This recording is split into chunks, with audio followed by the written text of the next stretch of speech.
Hi, how are you?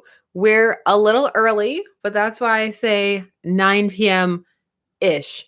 So, hello, everybody hear me? We're going to get started a tiny, teensy little bit early because I was kind of just sitting here, not spinning in the chair, but turning side to side in the chair. And I was like, you know what?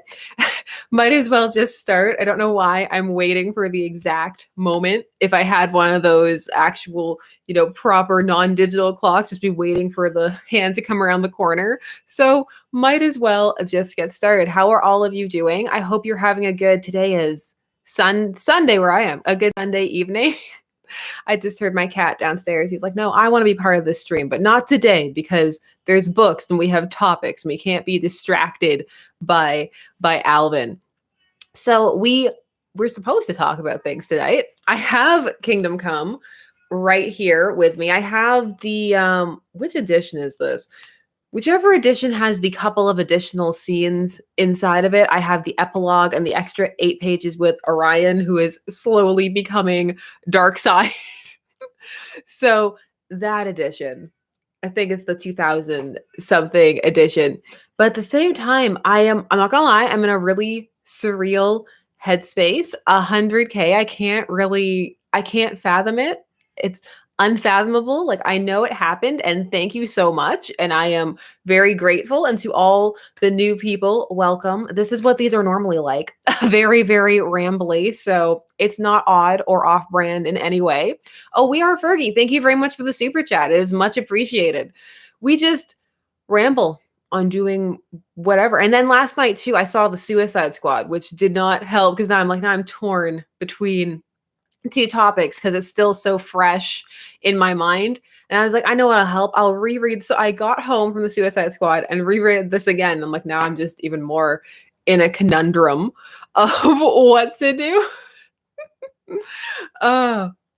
This is our book club book. So for those, I hope if people hadn't read it, if they tell me if you hadn't read it before, if this is your first time, did you enjoy it? What did you think of it? It's very much considered one of those classic graphic novels, the ones that don't go out of print. And there's a good reason for that. There is one of those awkward bookmarks in it. It's not mine this time.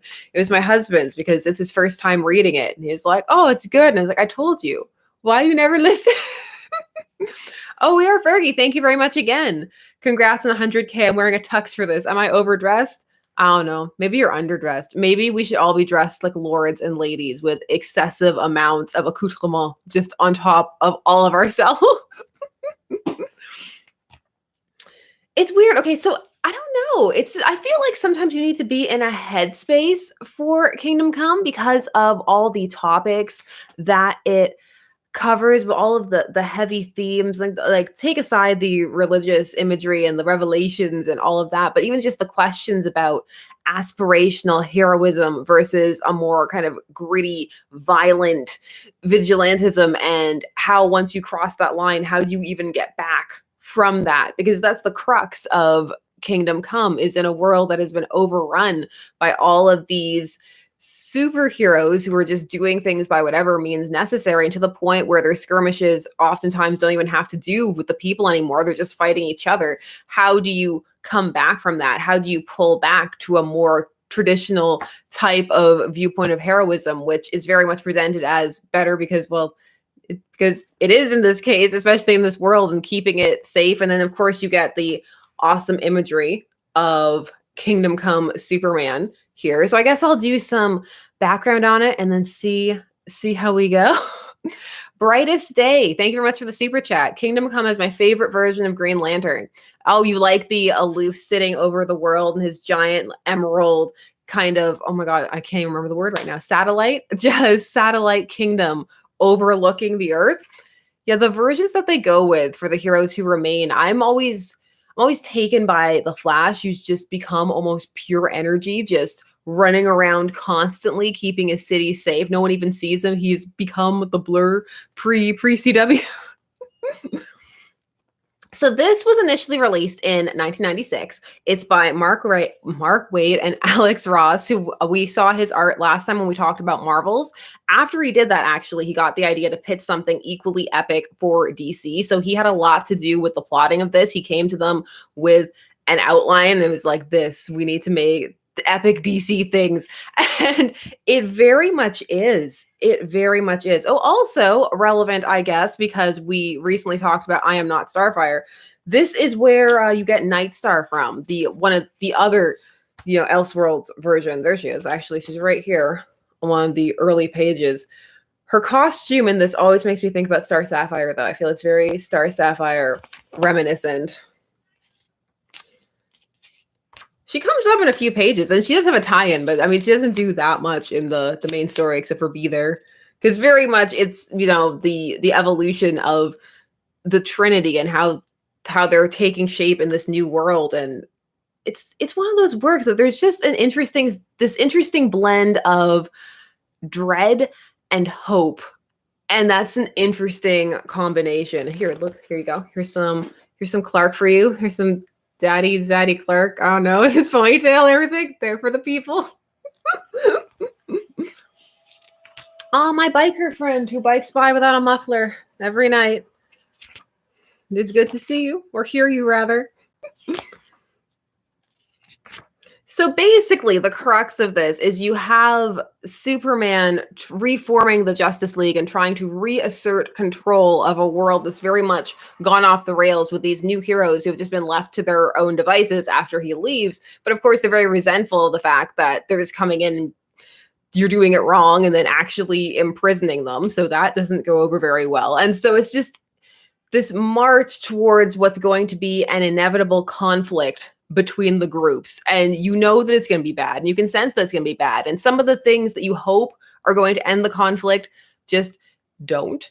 There's a great scene where here's Batman's patrol of Gotham City, one of its patrol robots, which looks super awesome. There we go. I always have to show the Alex Ross art because it's just so good. It's just so good. And I am a fan of this Superman costume. I mean, it's not that different from its original costume, just that little addition of the black there. It does something. It does something to it.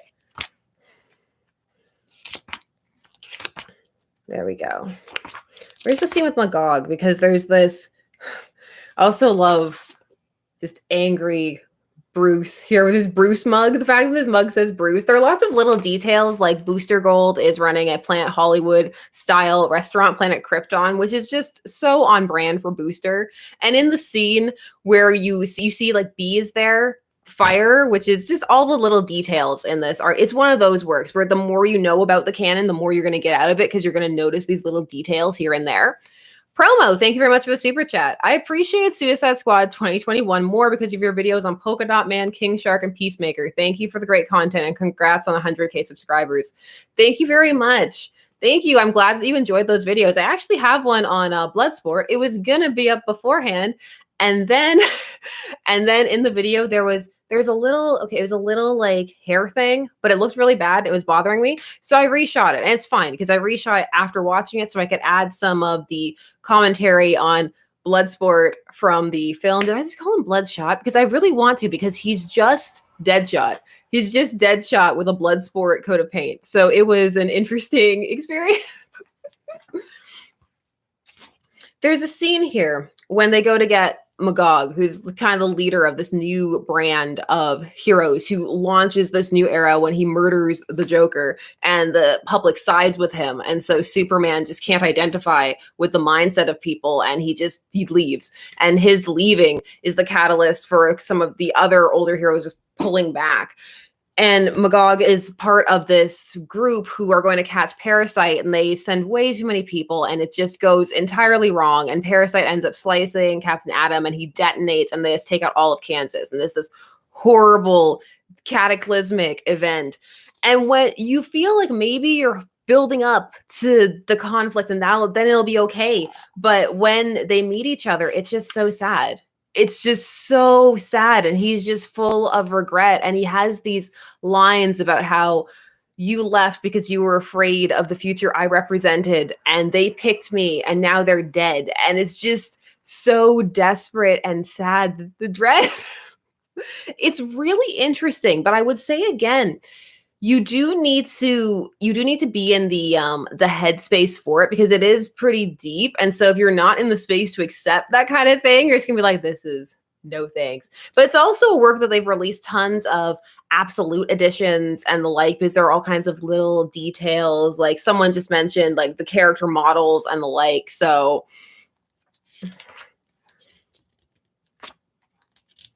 let me see.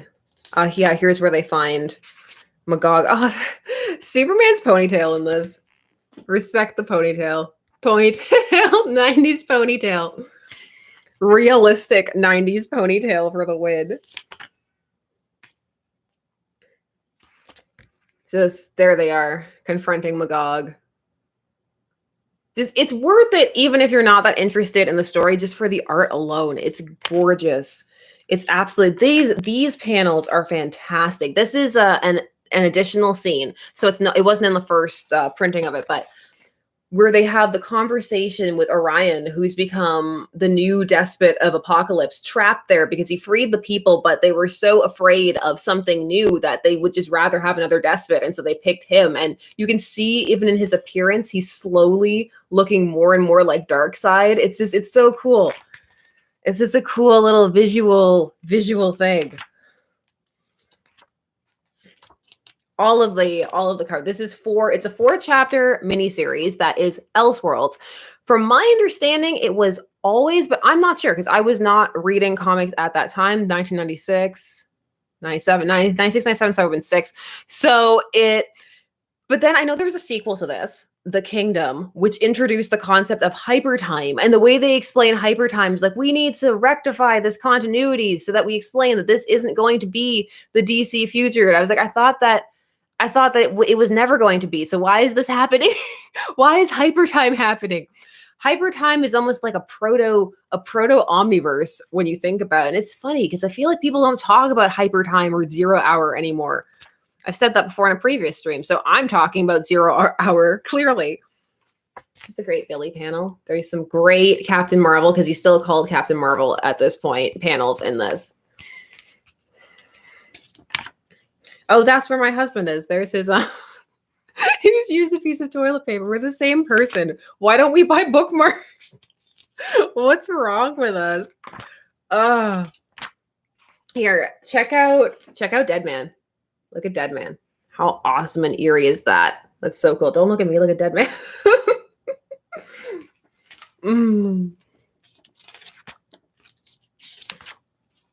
Now, this is one of those Superman Wonder Woman pairing books. So if you're into that, which I'm not, this is for you. But it does it well. It does it well here. And Lois is dead, so I'll accept it.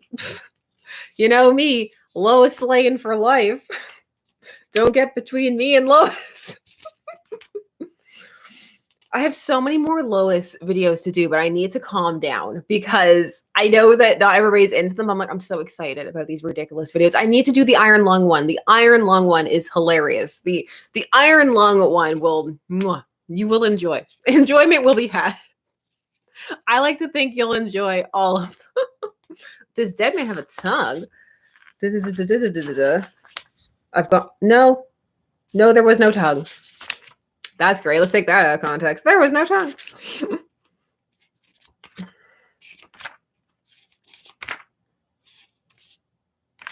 There's a big culminating battle in this, the apocalypse, the Armageddon that we're building to, because we actually have some good usage of the Spectre in this. The Spectre can be difficult to use, but he's well utilized here.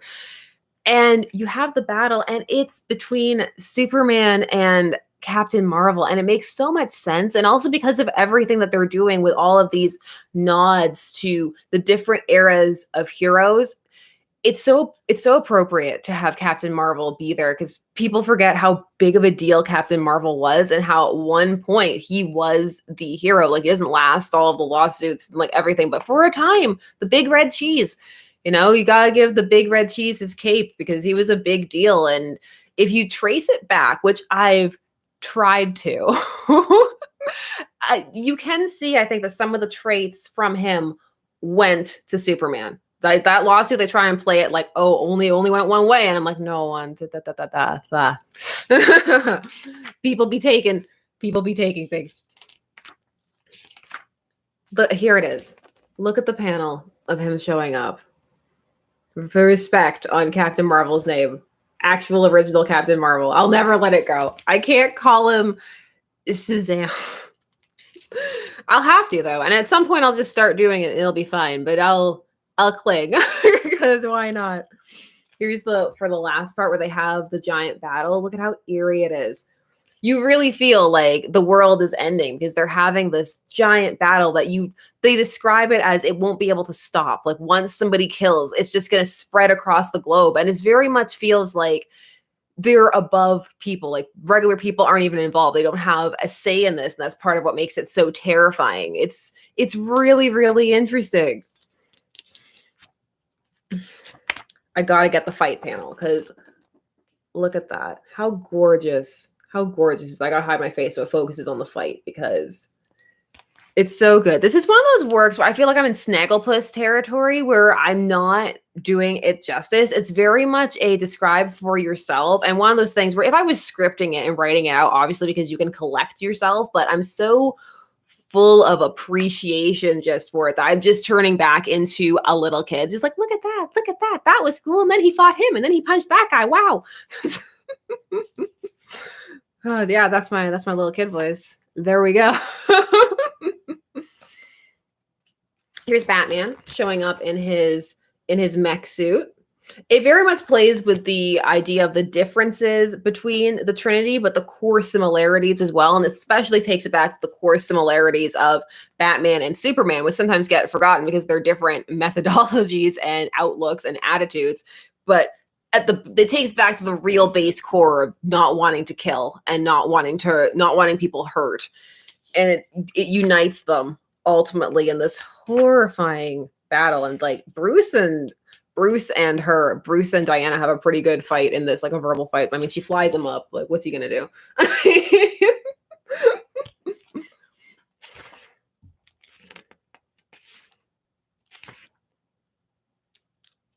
There's so many little things. I love this panel where he's just been Shazamming him, like hitting him with the lightning over and over. And you see like his ears are bleeding. And it's such a little thing, but you know it's huge because it's Superman and he's bleeding. The story is so good. I kind of wish it had stayed contained though, because ultimately it kind of gets pulled in a little bit. They do that sequel with Gog. They designate the Earth 22, and then you have the Kingdom Come Superman like appearing in things. I'm like, I don't know. I kind of just wish that it was alone. Separate. Do any of you feel that? Like sometimes the Elseworlds, like you're happy, like you love them, and there's a part of you that's like, oh, I wish, but it's one of those wishes that you don't want to come true. You know what I mean? You're like, oh, I wish, but at the same time, that's just a wish, and it's a wish for wishing, but we don't want. If that makes any idea. If that makes any sense, rather, not any idea. The ruins of the battle. Check that out. And just his eyes. I'm a sucker for the red Superman eyes all the time, all day, every day. Only not directed at me. Please, no thank you. No thank you. This edition also has the an added epilogue at the end, which I think is I think it rounds it out really well, because otherwise, I don't know, it just, yeah, the ending's fine, but I think the epilogue really adds to it. Check out the person at Planet Krypton rocking the Superman mullet. Rock that mullet. Live the mullet. Be the mullet. Mullet life.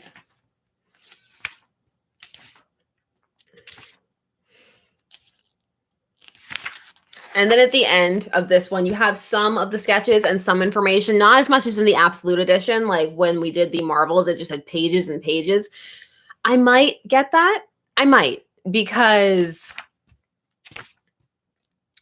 it's kind of worth it. Like I find those kind of things very interesting. And I love when you get the model pages and the inspo pages and the little things you might have missed. Because you never know. Not everybody knows everything about canon. I don't know like every single character on every single page. So it's nice to have things like that. So many great moments in this. Just so many, even just subtle things like how Superman is viewed by the different members of the Trinity. Like, for example, how Diana calls him Cal and Bruce calls him Clark. Just all kinds of little subtleties. It's one of those works that every time you read it, you can get a little something more out of it. And I can see why there's so many additions, because people can get so obsessed with, like, I need more deets. I want to read it again. All of that kind of stuff. Now I'm really thinking about that, but I'm not. There are other things that I need to get. It's nearly back to school. Kids need lunch boxes and things like that. They don't need absolute Kingdom Come. I can't spin that. Like, for school, absolute Kingdom Come. That's what all the kids are studying, right? I don't know, maybe with some of the assignments that I've seen.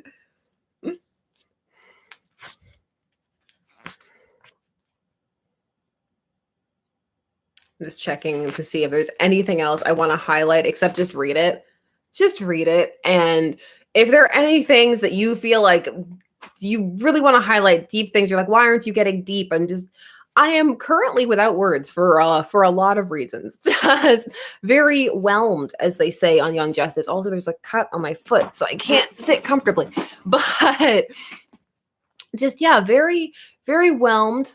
Very, very humbled by the abrupt growth of everything. Very excited for some of the content and ideas that I have coming up. And it's one of those things where when you're so excited, you can't really focus on one thing at the moment. Your mind's just racing and you're jumping at at all of those other things. So yeah, that's kind of where I'm at. And yeah, I know that I did not talk about it enough or give it anywhere near the justice it deserves, but it's just one of those works that when people talk about, like, oh, this is a graphic novel you need to read, or read this. I would say that this is one of those. This is actually, I think, the third graphic novel I ever bought. So I wasn't even that deep into the lore when I got this. It was one of those ones that I bought after school, waiting for the bus. And there was actually waiting to be picked up from the bus because there was a bookstore right by the Go bus that I took. And I walked in. I was like, this looks cool. I mean, look at this cover. It's like, look at this. This looks really cool. I'm getting that. And I read it and I was just blown away. And one of the things about it was that it made me want to know more. And I think that's the mark of a good work. Like, even the things I didn't understand, they weren't alienating. It was just, I want to know more. I want to understand this. Like, this work is so good that I want to know who all these people are and know all the things so I can come back, read it again, and get even more of the experience. Like, that's the kind of work it was for me. And then it also just made me want to get more comics. I was like, if they can be this good, like, this is so cool. Like, I'm going to take the chance and get more of them, because at this point I just started collecting. It was Hush, there was another in between, and then there was this. I don't remember the second one. That's not a good sign. That's not a good sign for that book. Meow Nyan, thank you very much for the super chat. Do you ever find it funny how for almost a decade DC was teasing that Kingdom Come would become the logical conclusion of the DC universe? I never saw the teasing.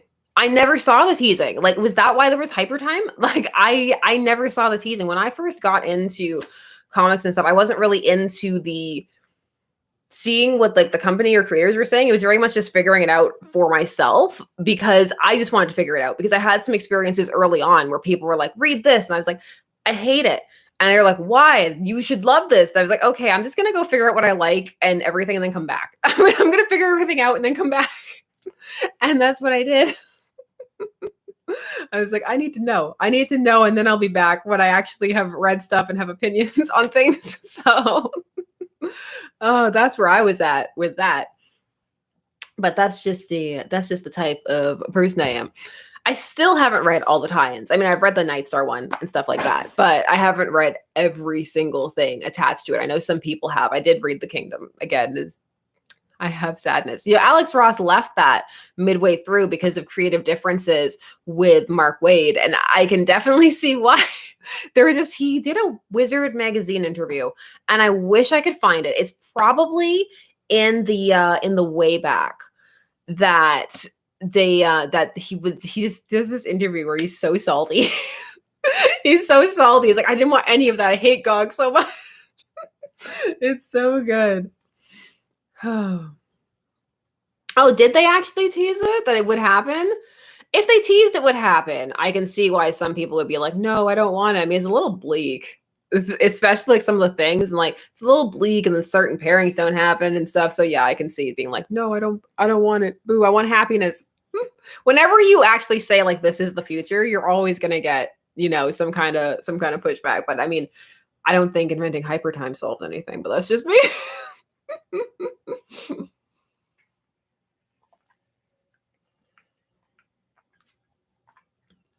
There we go. I have a drink tonight. Only one because it's not horrible up here tonight, which is nice. So I guess, should we talk about Suicide Squad? We'll do like not entirely spoiler free, but like light on spoilers, you know, like I went last night. It was fun. It wasn't perfect, but I had a good time. Admittedly, part of that was it was the first movie I've been to since the pandemic. So, and I'm glad it was that one. The theaters opened briefly a little while ago and then they closed again. But when they first opened, it was like there were two things, and I was like, I don't care. I don't care what either of these things. But it was nice. It wasn't very busy. The popcorn was extra mediocre for whatever reason. And the movie was, when they first came out with it and they said there was going to be a remake / sequel, I was like, how? And I saw, I was like, some shots are like, some things are the same. It's like they took the scene and were like, but what if we did it like this instead, R-rated with boobs? This movie's got boobs, 80s action movie style. There were some things, the one thing I will say about this that's completely not a spoiler at all is that if the humor doesn't land for you, you are in trouble because it is the same humor type the entire way through. So if you find some of the humor abrasive or gross or that kind of thing, it's going to set you off in a direction where it's going to continue to antagonize you in that way. So it very much is going to depend on if your sense of humor aligns with James Gunn. Sometimes for me it works and sometimes it doesn't. Like there were some jokes in this I felt landed and others I thought were silly. Like the line, like he does the thing that Joss Whedon does where sometimes he just has characters say lines because he thinks that they're funny and they don't need to match with the character or what's going on. There's a line that he would say and that he thinks is funny. I think the perfect example of that in this is when Harley Quinn gets out of the van and it's raining and they're about to do the final storm on Jotunheim. And she goes, I love rain. It's like angels splooging all over you. And it's like, okay, why? Jotunheim was a real place, though, in Suicide Squad. So there was definitely attention paid to some of the Suicide Squad comics. As soon as Jotunheim showed up, I got worried for Rick. I was like, I've read Suicide Squad. Oh, no. Oh, no. King Shark was kind of there. King Shark didn't add much to the proceedings except for being a giant shark, which is enjoyable. The Bloodshot. I keep saying it because he was just Deadshot. Bloodsport was a great Deadshot. is the best way to set it up. I see someone like that line breaks the tension. Like again, if it works for you, it works. If it doesn't, it doesn't. It doesn't work for me. I didn't need the tension broken. I didn't even feel it was that tense. So humor is a very subjective thing. Also, from the trailers, if you are a person who's edited trailers, just watched a lot of trailers, or you're used to examining them, you could figure out a lot of stuff from them. Like the opening scene, some people I saw were like shocked. But I was like, well, no, because if you saw the trailers, it was obvious that was. So again, it was one of those things where maybe if you didn't see the trailers, you would know less about what was going on. I liked Harley's dress. Harley's dress was nice. She had a huge action sequence, which some people enjoy, some people do not. It depends. Your mileage may vary. I thought John Cena did a good job as Peacemaker. I mean, a lot of people are saying that they felt he was really wooden and stiff and stilted. I thought that, it was fun. They did turn the character mostly into a joke, but there was one scene at the end. He had one scene with Rick Flag, a confrontation that really worked the idea of we'll fight for peace or we'll do anything for peace well. It demonstrated it well. So they show that you can actually play it seriously and not just lol. Like he had a ridiculous dancing scene. There was a bar scene in this too, because in the first Suicide Squad there was a bar scene. This one had a bar scene, but with more dancing. There was more dancing in this bar scene and more chemistry between the actors and the characters in this one. It just felt like it gelled a bit more. But again, they didn't have to do a bajillion reshoots or as many, and it didn't get cut for a different tone. So it's hard to tell because the first movie got cut to pieces to try and change the tone to match Guardians of the Galaxy. So it was also cut by a trailer studio. I love like the story of editing. I find editing interesting. Like as an editor, I'm like, wow, editing. So editing is very exciting. There was much love for the Polka Dot Man. I was excited to see the Polka Dot Man. I thought it was cool that they made his powers like legit. It was a nice update on, you know, his ridiculous polka dots they yoinked off and threw, which I always thought was cool and fun. Okay, do you know that like in the shipping community, people are like polka dot man X me, like X reader. I'm like, wow, this is not where I thought this was going. I was ready for Rick and Bloodsport. I wasn't ready for the polka dot man. So lots of people really liked Abner Krell, and there's a joke that they do with like his mom and stuff. I don't know. I didn't find it funny. Like some people thought it was funny. Like my husband thought it was hilarious. I just thought it was sad. So Ratcatcher, some people absolutely adored Ratcatcher. They were like, she's the heart of the film. She's a millennial queen. She's a mood. I felt nothing. That's just me. She wasn't a bad character or anything. I just felt nothing. But I'm an ice queen with an ice block around my heart. So overall, I thought it was a lot of fun. It's definitely a movie I would see again. I've seen some people throw the like best movie ever. I don't think I would go that far, but you know, if it's that for you, that's great. That's the thing. It's like, I hope that people had a lot of fun, and I had fun. And I think that's the best part of it. Like if you can just go to the movie and have fun. It was a good time. I would watch it again, but I'll wait because you have to get HBO Max up here through another service called Crave, and it's a thing. It's not even there yet. It's complicated. So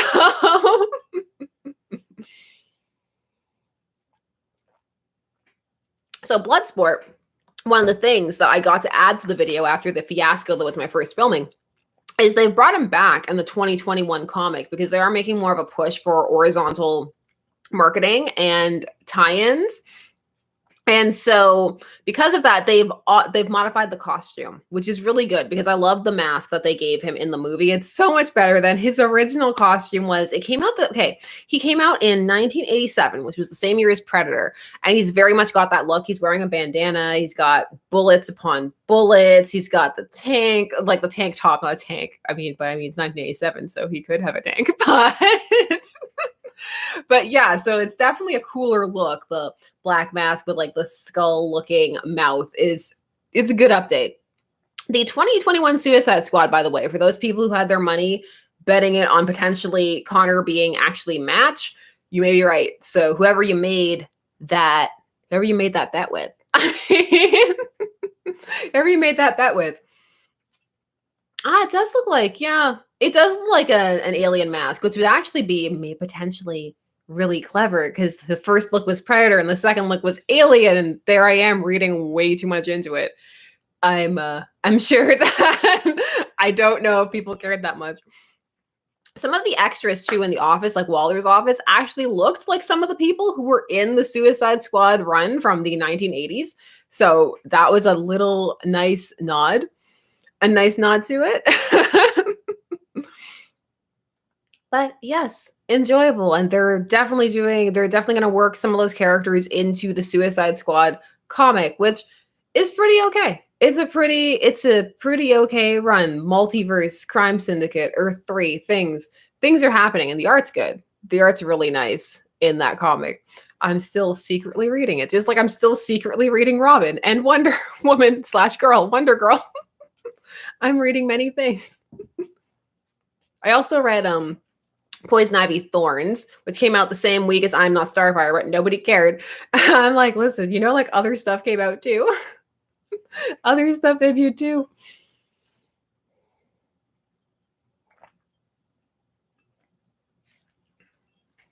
There we go.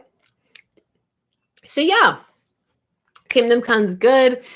Suicide Squad was fun. I am whelmed. That is pretty much, that was pretty much life. The Thinker was different than I thought it would be. I don't know. I was a little disappointed in what they did with the Thinker, but it's like sometimes you're just attached to versions of characters from before, but they were all decently updated and worked into that universe. It's the kind of thing where, and the type of plot and story that it was very much a Suicide Squad story, even though take out some of the supernatural elements from the first one, it's essentially the same. It's amazing. I kind of want to do, or kind of want somebody to do, because I don't have time, the comparison of like how much of it is just like we took this shot and did it again this way from the first to the second, because that's very fascinating to me, because it's like somebody took the first one and was like, these are the scenes that I liked, let's rework them with these characters in this way, but it's still the same scene. All the stuff they caught, you know, I know that Ayer has been salty on Twitter lately from what I've seen, and he's like, I have an Ayer cut, and you know what? Bring it on. Whenever people say that there is a director's cut of anything, I'm a person who's watched like every cut of Blade Runner, and like sometimes there's only like one scene different. I'm like, I'm watching the entire cut for this one scene. As I'm just curious. I like to see what people's visions were, what their intention was, or if they're coming back later, like Blade Runner, what they think is the better version of it. I think that's interesting. So I'd be interested to see that. And some of the stuff that I've heard was cut, I'd be interested to see. Like they cut the UST between Rick Flag and Deadshot, which was totally happening in the 80s. I'll go find it if you don't believe me. It was there. That was in the movie and they cut it. I was like, boo, bring it back. But at the same time, I don't know. Will Smith wasn't selling me as Deadshot. I know some people really liked him, but I was like, for me, no, not for me. Not my Deadshot. Oh. Oh, right. Starro. Starro was lots of fun. It was really cool to see Starro on screen, and it was the perfect blend of him being like fun and cartoonish, but scary and terrifying. Starro is scary and just looking down at everything, and that was really, really cool. My internet is tripping out. It's like, you don't talk about Starro. Starro's classified. We can't talk about Starro the Conqueror. So one spoiler, there wasn't Jarro. I know some of you were hoping for Jarro. I know some of you still want a Jarro video. You're like, tell the people about Jarro. When I did the poll about Starro versus Jarro, some were like, what's a Jarro? And I was like, maybe I should do a Jarro, a Jarro video. Let me catch up with the side chat. How, a lot of you seen it? Because I know that I saw when I posted the picture with Amanda, a bunch of people were like, I've already seen it. I've been there and back. I've been multiple times. I was like, wow, I can't remember the last time I saw a movie multiple times in the theater. Good times. Happy memories. Happy memories. Someone mentioned, I think earlier in the chat, if I thought that maybe this could be adapted. I think it could, but I would love to see it as an animated feature. I think some of the sequences would translate so well to animation, much better than live action. That I just prefer animation. So I think that it would really lend itself to that. Some of the things you can do with animation without having to resort to potentially questionable CG is something that I always very, very much enjoy. I've heard really good things about the Long Halloween. Has anybody seen it yet? I haven't. I've heard really good things, but people are making bold claims. They're like, it's the best animated DC movie ever. And so I'm like, oh, that's a bold claim. I'll watch it at some point when I have time. Have people seen it? D Duval 59, thank you very much for the super chat. New sub after your I'm Not Starfire review. I loved it. After seeing the new one, I watched Suicide 16 and Birds of Prey Harley Quinn. Surprised Birds of Prey didn't do better. I liked it. What did you think of it? I have complicated emotions towards Birds of Prey. I don't hate it as much as some people, but I don't love it. I have a lot of I mean, Cassandra Cain stuff aside, because the Cassandra Cain stuff, of course, if you're a big fan of Cassandra Cain, I really wish that had been a different character and not, I don't know why they named her Cassandra Cain. But there was a lot of cinematography and framing decisions that perplexed me. I think the thing I always come back to, because people, they often get very visceral with critiques of that movie and they're like, oh, so you hated this, or they assume. But there's just little things. It felt like that needed another round in the conception chamber, just drafting or another draft, because okay, the scene I always like to think of is at the end, there's the fight scene in the fun house, which is really cool. It's a cool setting for the fight and everybody looks great, everything looks great, but the way the set is constructed doesn't leave enough room for the fight scenes. And so then everything looks really awkward and stilted and everybody's moving really awkwardly. And it's just one of those things where it's just like, wow, so this really went style over substance because they can't move. So it looks cool, but then it doesn't because they can't move in the space. And that movie was full of things like that for me. They were just like technical or behind the scenes or like other things. So I don't hate it, but there's also a lot to critique about it. It's one of those things where I can see people really connecting with it, with it on an emotional level. I think a lot of people do. But there are also things to critique about it from a variety of angles. It's like with anything. But I mean, I enjoy Batman versus Superman like a lot. Not for the reasons you're supposed to, but I enjoy it. And I get roasted all the time because I own the extended edition on Blu-ray. So, Wall Crush Cartoons, thank you very much for the super chat. Have you seen Superman versus the Elite? That movie is really special. I have. What do you mean by special? I have not seen it. I haven't seen it. Oh, you mean the movie? Yes, I have. I thought you were talking about Superman versus the Authority, the comic that just came out. I did see that. I haven't seen it for years, not for a while. I do remember the end fight scene where he's like, I wasn't actually, it's been a long time. It was on Netflix years ago. Jamal Taylor, thank you very much. After the Suicide Squad, I'm now convinced Amanda Waller founded Section 31. New headcanon. Crossover all of the worlds. Let's do it. Amanda Waller founded everything across all the universes.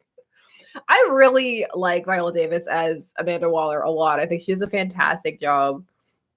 I like Amanda Waller in the movies. Just so I like Waller in general. I think she's a really cool character. Let me catch up. By people confessing to owning the Blu-ray. Join me. Join me. It's not, okay, it's one of those movies where I don't think it's necessarily the best movie, but I derive enjoyment out of it from another source, which is the fandom. The fandom for that movie was so fun. Like there was a specific subset in the fan fiction area that I hung out, which was just like fix-its and people working on like the things they would change. And it was such a fun group of people. They were so fun to hang out with. It made the movie so much better and it made me enjoy it so much more. So like sometimes fandom can really enhance or take away from your experience. It really depends. Or if you're a person who enjoys getting involved in certain segments of fandom or not, you know, so it really depends. And when I said special, I meant good. Okay. I can't tell. Sometimes, you know, the words, they have multiple meanings. Things can mean multiple things.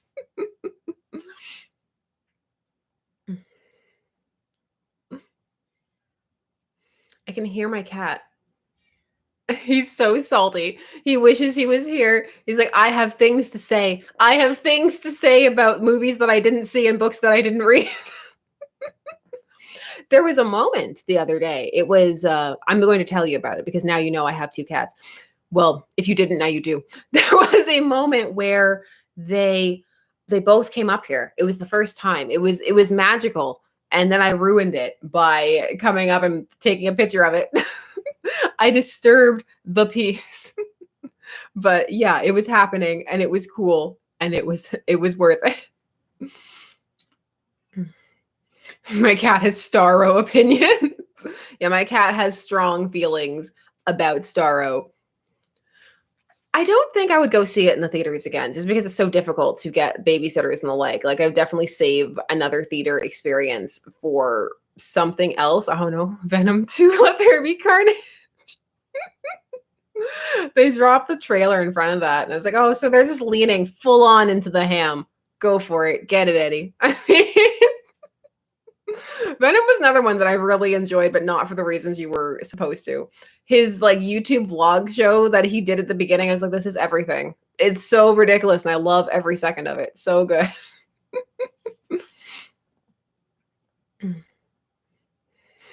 Peacemaker will come for you. I'll probably watch that, largely because they're doing a version of Adrian Chase, which is a video I'm still working on. It's just a lot. They're doing a version of Vigilante on that, and I'm really curious to see how they approach that. Although I actually wouldn't mind a really gritty, dark kind of Peacemaker series. I don't know. I don't need humor in everything. If the Ayer cut was released and it was like super dark and gritty, I think I'd be kind of into it. You know, I'm really curious about it.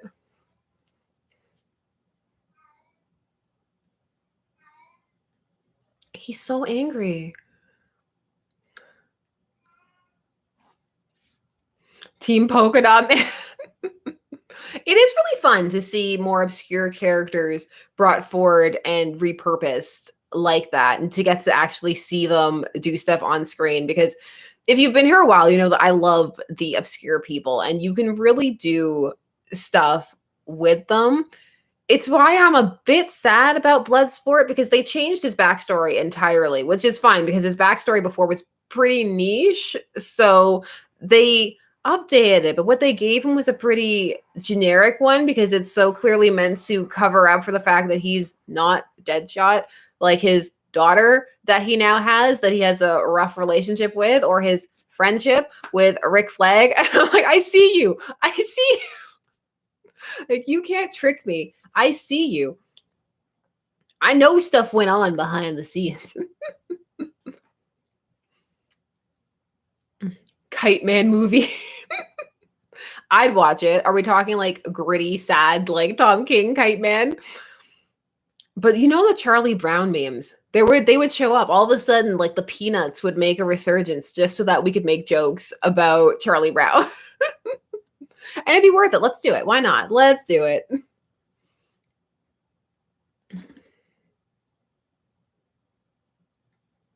I'm catching up on what all of you are saying.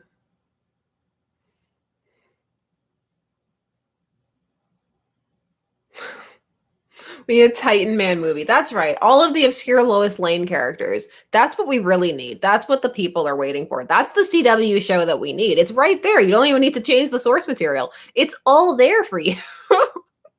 You can just make it right now, and it'll be worth it. Oh. There are people driving and doing things. I can't believe that August is almost done. I know it's the 8th, but it feels like it's almost done to me because there are so many like dates and stuff coming up with things that I need to do and need to get finished.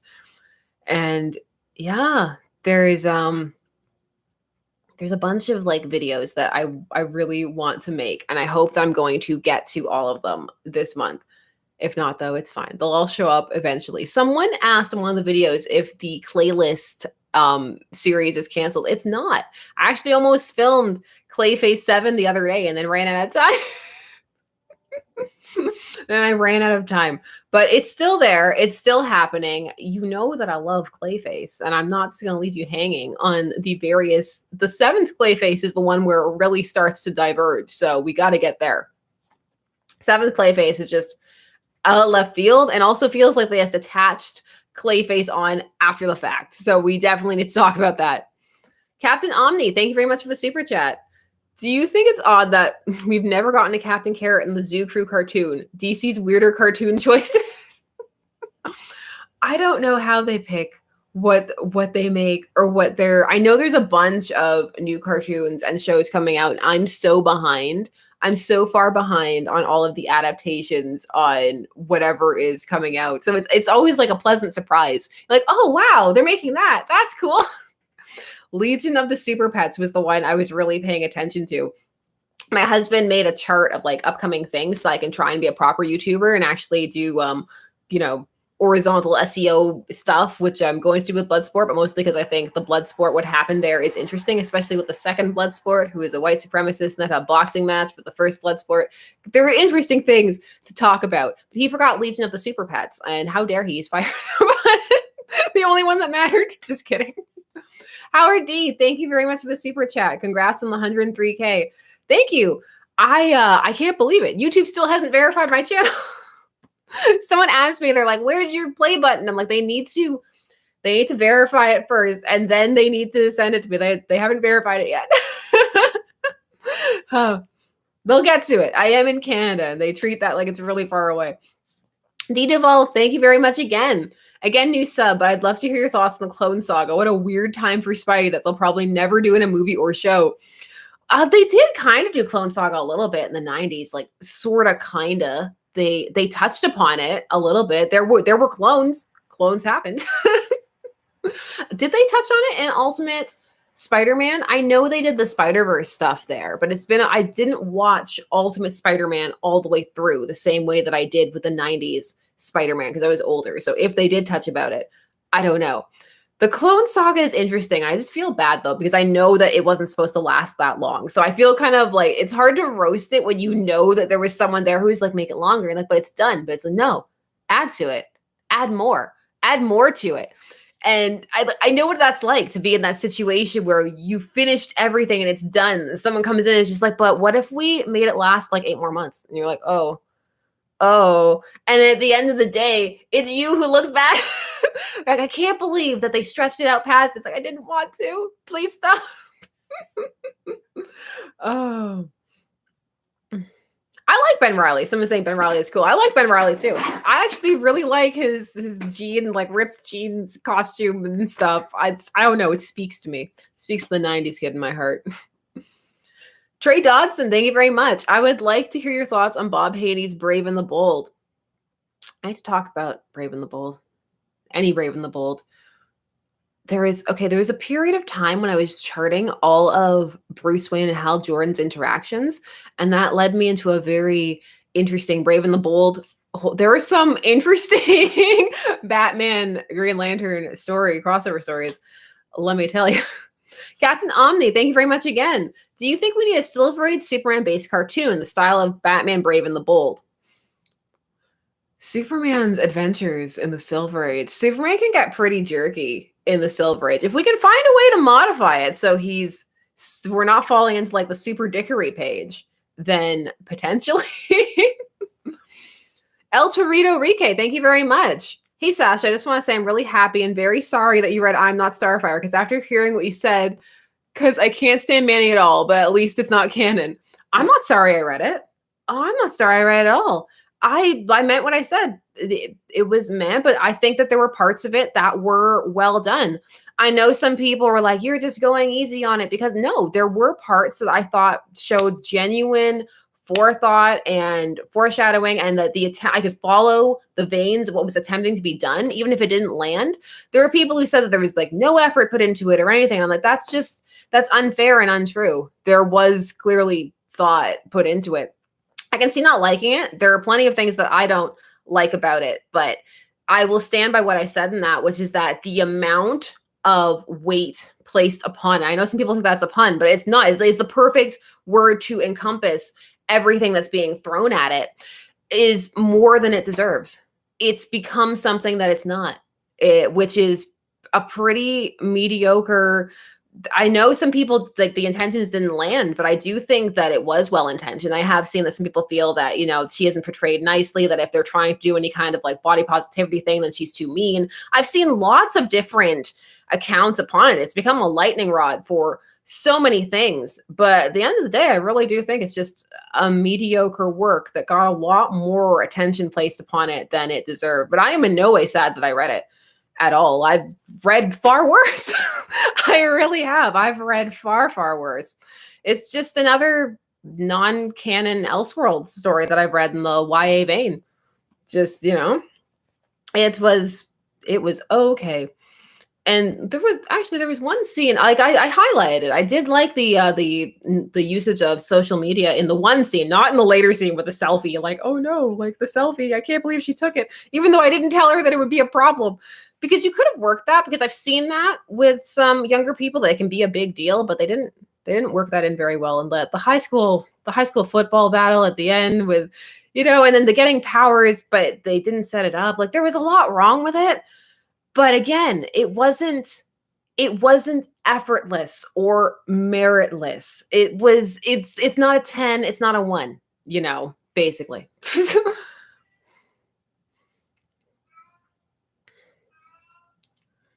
Oh my gosh, Alvin disagrees. Alvin has a lot to say. Oh. Yes, Professor Zoom. AK Reverse Flash. Hello. Yes, Vigilante. Yes. It's just taking me some time. It's taking me a lot of time. I have a lot. I'm probably going to end up breaking it up. It may be the first video that I do where I break up. It's just me. I like to do the retrospectives all in one, but I might need to break it up. It's a lot of a lot. And at the time of this live streaming, I don't have time to just do like a 3-hour long video in one chunk. In the future, I will though. So be warned. Forewarned is forearmed for what will happen when I have spare time to do ridiculous videos, which will be January, by the way. So that's when it will happen.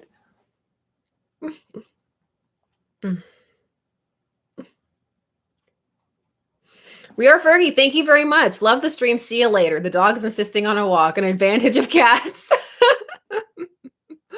The cats have their own things. They'll still come bother you. They will still come and bother you for other stuff and bat at you and grab you. El Tortorique, thank you very much again. And let it be non-canon. Nightstar forever.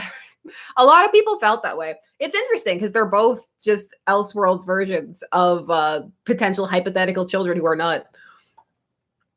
Ursign Comic Geek, thank you very much. Sasha, I love your videos and your enthusiasm for comic books. I really appreciate your take on Silver Age comics, especially Lois Lane. Thank you very much, because I feel like I do too many of those. So I'm glad it's appreciated. There's so many Silver Age things that I read, and I'm just like, they're not all Lois. I read other things, but I'm just like, I need to stop. I can't tell you all the things that Hal has done, but I can tell you one thing I am going to do.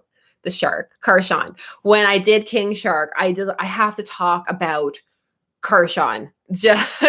I can't wait to tell you I have so many, like, it was one of those things where like instantly like so many jokes popped into my head. I'm like, I can't wait to tell the people about Karshan and his knowledge of Hal Jordan's weakness against Yellow and the ridiculous Yellow things. He's up there on all-star Batman and Robin level of making things yellow. And it's great.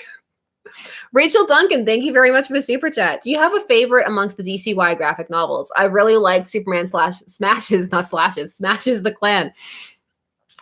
The ones that I like, of the graphic novels, because the book I like the most is I have the Black Canary back there, Breaking Silence. I did the interview with Alexander Monier, and I really like that book a lot. It was a lot of fun.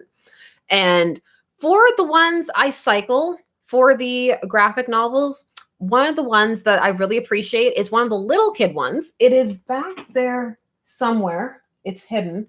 I forget the title of it right now, but it is a Wonder Woman one. And it's a really sweet one about her finding a little girl made of clay best friend. And it's just super sweet, ties into lore in an interesting way. And it's really accessible. And it does the bridge thing where it's like, okay, I can see my daughter liking this and then wanting to read more Wonder Woman. So it does that very well. I'm also fond of Victor and Nora, which I did the review on. Oh, and the Beast Boy and Raven ones are pretty decent as well, if we're going into like the completely tropey YA ones, which I do read. I do read. Cliff Eller, thank you very much. Congratulations on the hard work. And what is it that keeps you sane and sound when it comes to your takes? You're not about rage and nonsense. Very refreshing. What is your secret? I don't know. I don't feel like, okay, firstly, actually, this is a good opportunity to talk about something, a comment that I saw a lot on that video, which is that you're unbiased, but I don't feel that that's true, because I said how I felt about the book. I think what people were getting from that was that I'm not overtly emotional about it. Like I still am passionate and have feelings, but I wasn't screaming at it, or I wasn't, shaking and crying because it was the most amazing thing. But that doesn't mean that I didn't have opinions on it, or that I didn't state them. I feel like that came through by accident or that was taken as a take by accident, because I wasn't like, gruh, or oh my God. But when it comes to, I don't know, I don't feel like I am like very special or having very different takes. I mean, just in general, when it comes to internet stuff and not getting upset about online life, I would say that just the fact that I have so many other offline things to focus on. Well, firstly, I disconnect. Like I don't have social media apps on my phone or anything like that. So when I'm off, I'm off. And I have a bunch of other non-internet related interests and hobbies that I do. Yes, I do other things on top of this channel. I have a bunch of other interests that have nothing to do with this at all. And I just go and do that, and I don't know, I guess that helps. I don't feel like I'm that different. I don't know. The other content I do watch is outside of my field. So when I'm watching YouTube videos, like I watch a lot of fashion try-ons, I watch a lot of cooking videos, so they do a lot of cooking. So I watch a lot of different recipes. I watch a lot of gaming because I love watching like horror games and stuff like that. So I don't know. Maybe that helps. El Torito Rique, thank you again. Honestly, Victor and Nora is really heartwarming. Is that a pun? Because his heart's of ice. I have hobbies that I like to use my hands. There's something very satisfying about editing's the same way, but it's also very mental. But you do also have a physical product at the end, but it's digital. But it's like when you actually just make something and then it's there and you can gaze upon it and be like, I've made this. Look what I've created. Witness me. Witness me, mere mortals. Oh. So yes. I recently started a new hobby. I'm super stoked because my stuff is coming on Tuesday, allegedly. So they say. You can't trust anything. That's the worst, when they give you a date and then, speaking of the Astro City comics. So firstly, Astro City is back on Comixology. For those who were looking, it's back. So I'm hoping that means it's coming back physically. Because remember I told you, if you're here for some of the past streams, that I found the couple of issues I was missing? They couldn't send them to me. I just got a message like 2 days ago that said, I'm sorry, despite all our best efforts, we couldn't deliver this to you. And I'm like, but why? Like, I don't live in a fortified compound. Why couldn't you send this to me? So I'm so sad. They did not. They didn't make it. But I'm hoping I'll find it. You can't stop me. I will not be. You cannot. Not between me and Astro City. It's special what we have. El Torito Rique, thank you again. Yes, it was a pun, but it was a good story overall. Yeah, it was sweet. Victor and Nora is sweet, and I liked reading the interviews and stuff, that they were just so excited about Heart of Ice and like trying to find a way to like revamp that story. And I'm also a fan of Heart of Ice, so I support that. Oh.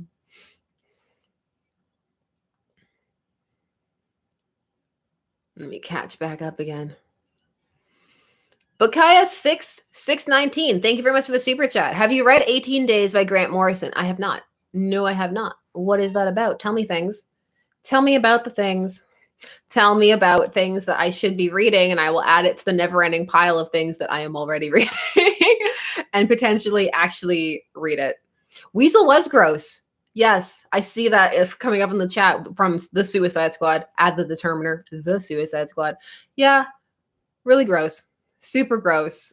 And that ending, I didn't appreciate that. I didn't need it in my life. It can go away. I didn't want that. Nobody wanted that. I can't say that. There was somebody who wanted that, I'm sure. There's somebody who was like, yes, I'm so glad this is happening. This is what I wanted the whole time.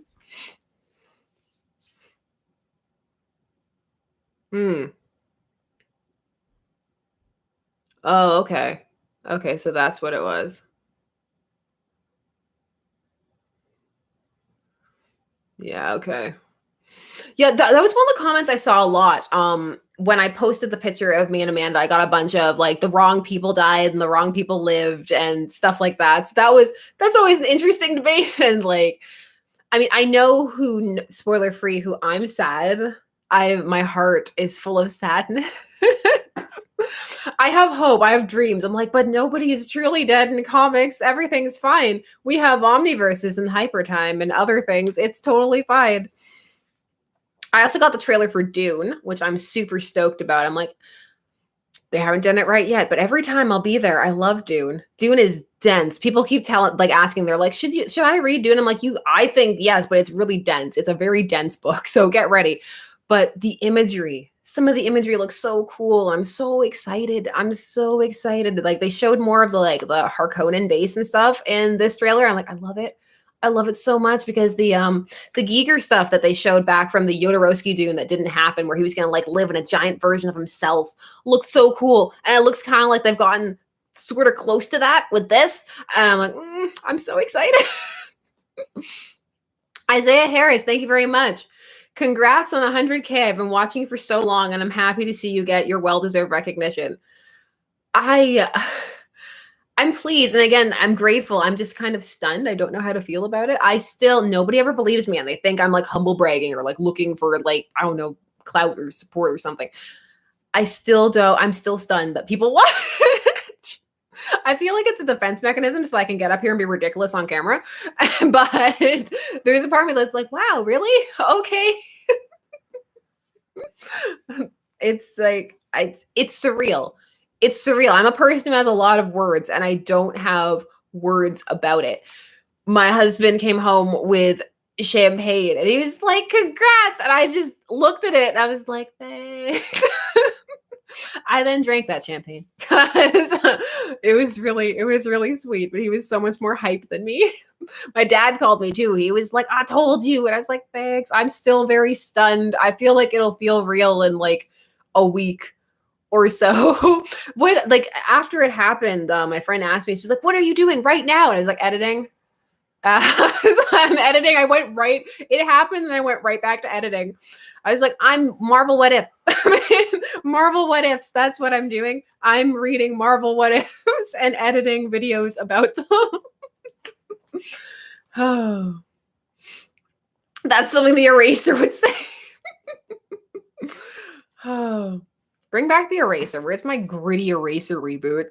That's where I need the grit. They call you up. You can write any character. You can write anything. I'm like, the Eraser, please, and Dollman together somehow. I'll make it work.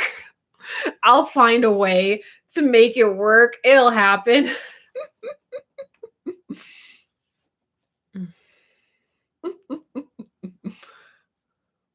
Oh yeah, my cinema was like pretty empty. I think there were like 14 of us in it, and we were the only after credits crew. And I was like, how can you, at this point, they're staples. At this point, if there isn't something after the credits, it's weird. Like, I don't know where all these people, like, they quit. We're like, we're not quitters. We're waiting until the end. JR Gomez, thank you very much. If you're looking for obscure Elseworld stories, I would recommend Batgirl/Supergirl Elseworld Finest. I've seen that. I haven't read it. I have not read it, but I have seen it around. I read a lot of Elseworlds. Did you actually know that there was a collection of the greatest imaginary stories that was made, including the first one, Lois Lane, because she's the first in so many things and super important. I love Lois. I love Lois. No, I didn't get my plaque. People are asking. No, I did not get my plaque yet. They have to verify your channel, which can take up to 6 weeks. So we'll see when they get to me. And then they need to get your address and ship it to you. And I'm in Canada, so it'll probably take a little bit. It'll probably get held at the border, like many of the things I ordered. I think it just sits there with like a question mark, or it's usually makeup, and then it gets sent to be scanned for drugs, because in Canada, that's how people smuggle up their heroin in lipstick tubes. So I have to wait for my lipstick. But that's a fun fact that just I know, because I was curious as to why my lipstick always took so long to get here. But yeah, so now you know. Now you know how to smuggle up your, don't do that. Don't do it. I've also, I've also been reading a lot of Invader Zim. My daughter just got into Invader Zim, so that's been super fun. I've been reading a lot of the comic and revisiting that, and she loves Enter the Florpus, the movie that they made. It's like her favorite thing of all time. And I'm like, yes, yes, it's happening. It's all happening.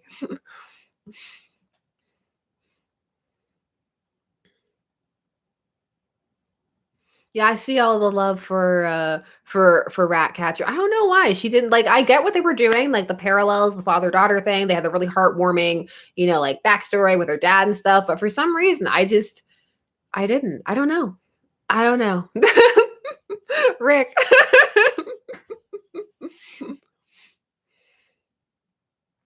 That's right. Never stop learning. Always learning.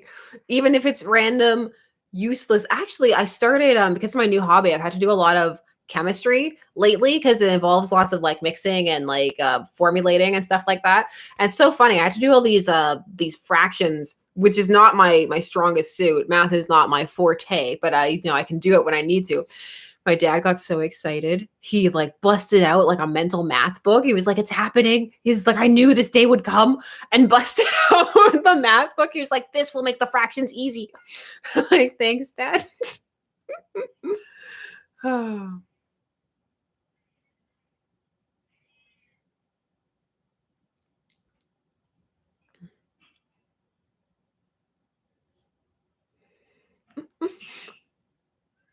No, it's not, Graham. No, it's not. I'm not going Breaking Bad. That's not what's happening. Oh, it sounds so bad because I was just talking about the lipstick. Why don't I think about these things? Why don't I think them through? There are people going to send this video as evidence. They're like, look at the clue. Gonna get one of those cork boards with all the strings attached, only it's just gonna be the special picture frames that play clips of things. What have I done? Bovine Picker, thank you very much. Congrats on your 100K. Very well deserved. My favorite comic book channel by far. Thank you very much. I really appreciate it. You guys are the best audience by far. I really enjoy going down to the comments and seeing what you all have to say. I really do. Even when it's rough, like I'm not Starfire, I still enjoy it. Someone took great umbrage to the fact in my follow-up video that I said that I found the reaction interesting, and they chastised me about my word choice and called me all kinds of horrible names. But I maintain that I think the various responses are interesting, and I like reading them, and I like seeing what people are thinking. Even if it's not always pleasant, I like seeing what people are thinking. I like to hear discussion. I like to hear ideas. I was about to say, I like to think. I'm like, is that my new shirt? I like to think. Woo, get that on a shirt. I do have some new shirt ideas though. Actually, I have a new shirt coming very soon, probably within the month. And then I have more ideas because can't stop, never stop, never stop. Which is incidentally one of my favorite silly movies out there when I need to laugh at something very silly.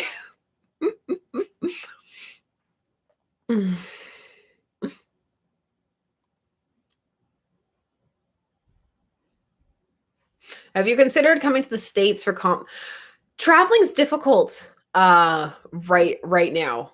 Like not just because my children are so young, but because of the pandemic and everything makes traveling quite difficult, and with the potential for needing to quarantine or even just the stress of it at this time period. So probably not. I know I say it every time, no one believes me.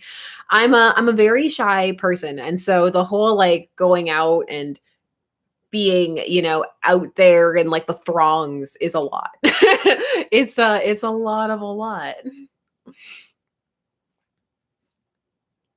Sorry, I'm just looking at these glasses. I'm like, it's to the point now where I can't remember what my rectangular ones look like anymore. I'm like, I had rectangular glasses. What did they look like? I was going to dress up with Amanda, but when we went to the movie, because she went cosplaying as Harley, and a great cosplay. It looked so good.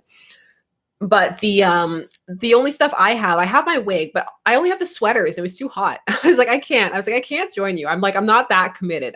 She had the pants, she had the jacket, she had the gloves, she had the bustier, she had everything. She even did her makeup like it. I was like, damn, I have a Joker shirt. Why are we friends? Don Sean, thank you very much. I'm not Starfire, needed more polish. Yeah, a lot of things I feel like after I read them could have used like 1 or 2 more rounds as an editor. I was this close to being a book editor. This close. Sometimes I still think about it. I'm like, what is that alternate universe like? I work ridiculous hours. That's why I didn't do it. That's what that universe is like. Oh.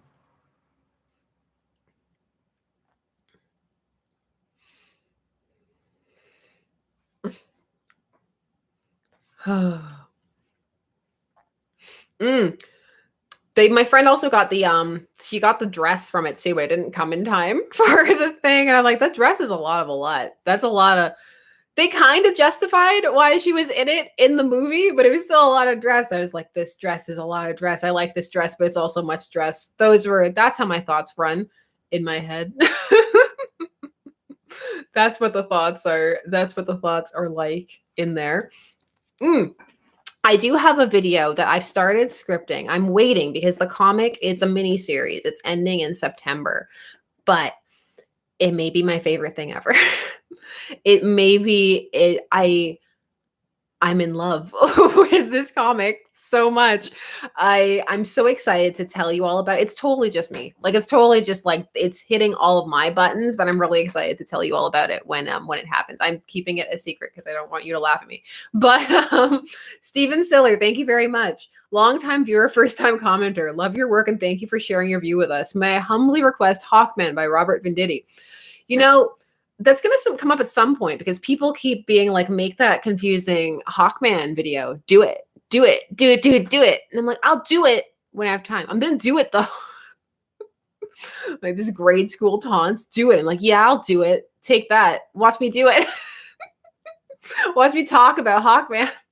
I actually like Hawkman, so it'll be fun. He's a character that, not when they do the thing they do with Ollie though. I don't like what they do with him and Ollie. I don't like what they do with Hal and Ollie, though. There's still that really salty video I want to make that it's just called Hal and Ollie Aren't Friends. I can just see all like the thumbs down, like, yes, they are. How dare you? I'm like, did you read Hair Traveling Heroes? It haunts me. It haunts me. Or even that other run.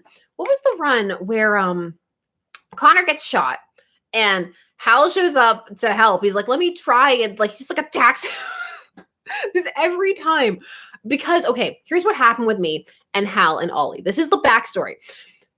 When I got into comics, like, and the people I was talking to, they were like, they're the bestest, the besties. You love besties. I'm like, I love friendship. And so they were like, read all these things. Like, you're going to love the friendship. I'm like, yeah, take that. I love all the friendship. And then the first thing was Hard Traveling Heroes. And I was like, what? And then like everything after just kind of built upon that like first impression. I was like, what are people seeing? I feel like I'm living in an alternate universe. Someone please help me. Send help. Oh, and people always are like, you don't understand. Why don't you understand friendship? I'm like, listen, friendship is magic. Why? I don't see it, guys. I don't see it. He treats him so badly. I'm like, oh. Oh. Review Commandi. Showing how it fits into the future. Yeah, Commandi, all the future stuff. Okay, whenever I say, is it Kazar or Kazar? Whenever I say it, someone comes out and is like, why can't you say Kazar? Kazar? I don't know. It's one of those things where depending upon how you're placing the emphasis in your head, it just comes out completely differently. And I tend to do it wrong. It's to the point now where there are certain names where I just have a note in my script that just says, ask husband, only it says his name. It doesn't just say husband. It just says ask him. And then I'll pronounce it myself like 3 different ways. And the worst one was the recent one in the mom video where she's Maya Kuiper. And I had these pronunciations that my word. And then I went upstairs and I was like, what is it? And he's just like Kuiper, like instantly. And I was like, I didn't say it that way. None of the ways, 5 different ways. None of them was that. And he was like, it's just Dutch Cooper. And I was like, what? Hush. I'm not giving you a producer's credit. It's not happening. No credit for you. You just take the self-satisfaction. No,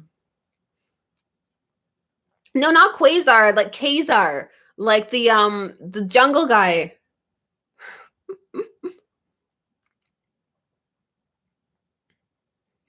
It is not a manly friendship. Not a violent one. No.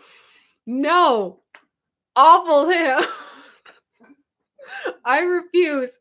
I'll be Hal's friend. He can slip on soap at my house. Oh gosh.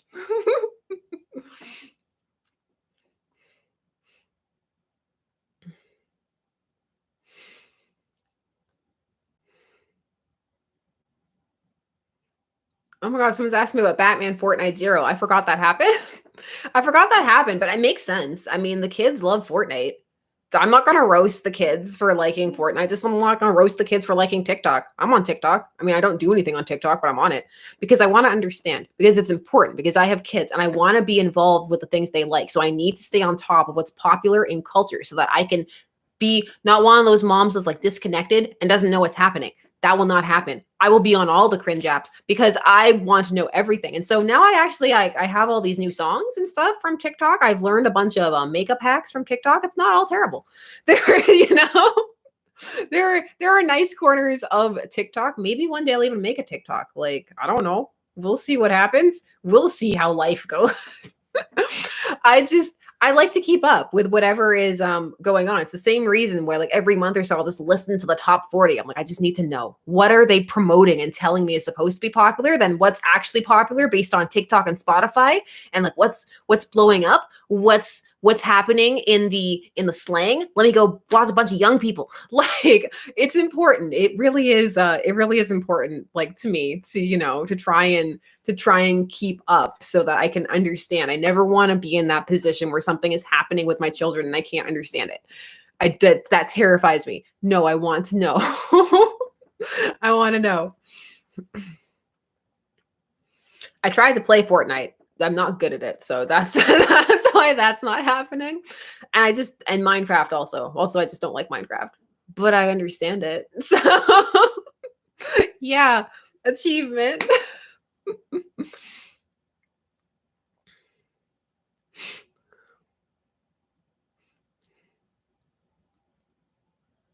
Dancing and changing wigs when the beat drops.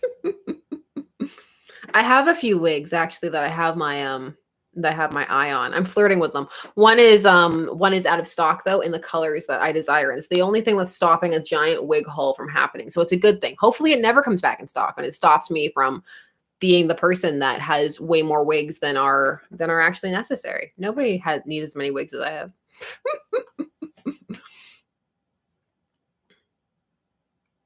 I love Olivia Rodrigo. Louie's trying to make a joke that I'm getting into Olivia Rodrigo. I like Olivia Rodrigo. I ordered her record on vinyl and the special clear vinyl that it's coming special edition this month. I'm really this month. I'm really excited.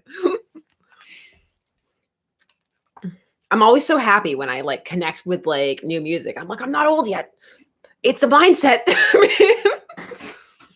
I'm putting Kingdom Come down over. Actually, I should probably take it to my husband so he can finish it. I left him at chapter 3. He probably didn't realize I was bringing it upstairs and was like, where is it? What has happened? Where's my book? It's my book, but where is the book I was reading?